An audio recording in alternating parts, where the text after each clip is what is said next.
Hi, and welcome back to Basement Backgammon. In this episode, we're going to be featuring a 1.5-inch factor Crisloid board, a vintage Crisloid board, probably from the 60s. And we're going to be talking a little bit about what happens when you buy a board that's in terrible shape but has good components inside. So this board I got off of Facebook Marketplace, or maybe eBay. I'm not sure. I know I didn't pay too much for it. And the reason for the purchase of this board was that it has very nice checkers, 1.5-inch checkers inside. The Bakelite checkers that come with vintage boards are worth quite a bit of money. And collectors have tumbled onto the fact that they are worth quite a bit of money.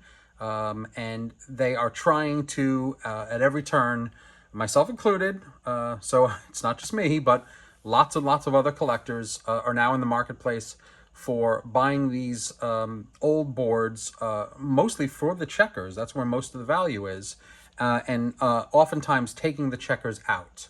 Now, as much as it pains me to break up a vintage set, there are some vintage sets like this one that are difficult to restore, cost money to restore, and that sort of thing. Now, Schmidt Brothers Backgammon, with Eric Schmidt and the wonderful group over there, are doing a great job refurbishing a lot of these old boards in all sorts of new and different ways. They reline the inside with new cork, which they can paint into various colors, and they're very creative in terms of the color schemes they use. And you should check them out on Instagram if you get a chance, Schmidt Brothers Backgammon. But that costs money. Those guys are not cheap. They charge for what they do, and they do a fantastic job. I have one of my major boards, which I did a video on a while back called Notorious, was done by Schmidt Brothers.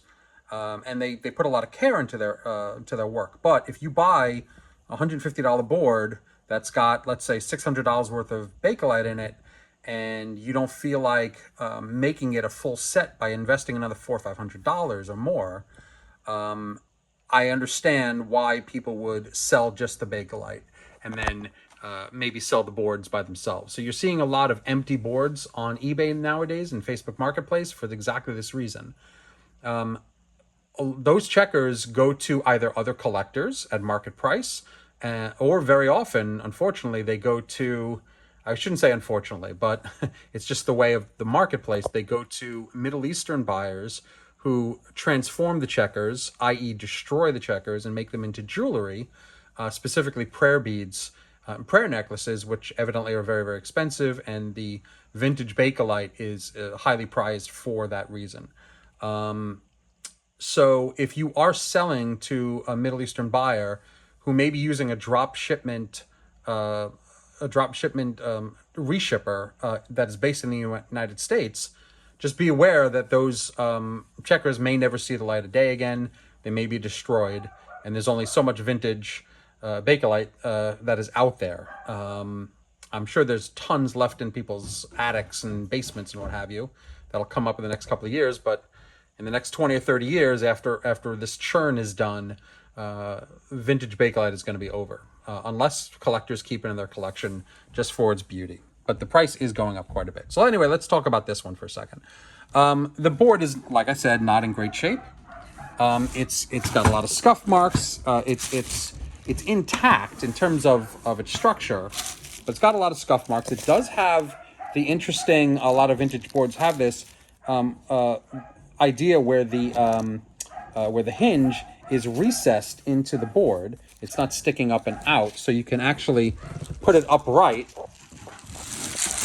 like this, which is something that a lot of modern manufacturers don't do, and I wish they did. So this is kind of nice. This is also quite rusted, so you can see it was probably stored in a humid area. The hinges are quite rusted. The leather has a strap has long since worn away. Even the wire that connected these two pieces is long since worn away, if there was a wire at all. Quite often there is.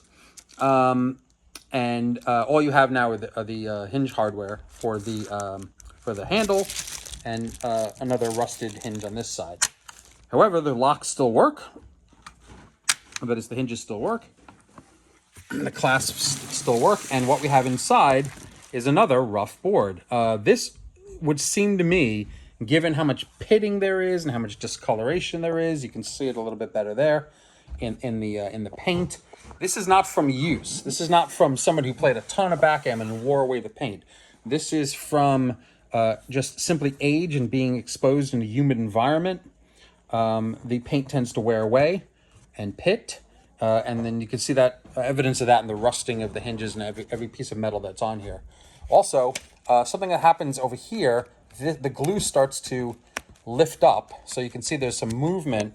There's some movement here on this side. And on this side, it's even worse. Actually, no, this one's not that bad. I have one that's like on this side where the checker tray is. Sometimes the glue comes up and this whole piece comes up. And that's unfortunate. But again, these things can be rebuilt. It's very difficult to re-glue these things properly, but it can be rebuilt. As with some of these vintage boards, there was no lip in the checkers. It's actually the cups that are holding the checkers in over here. So if you take off the cup, this can roll into the cup holder. What else? This cube may be original to the board. It's possible, but these dice almost certainly are not, given that they are a mismatched set. In fact, there's 5 dice.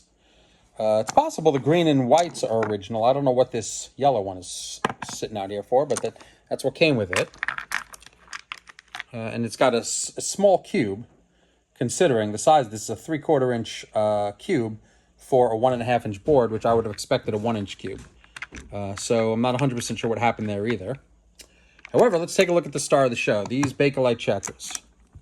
These are 1.5 inch Bakelite checkers. They're slightly less than 1.5 inch.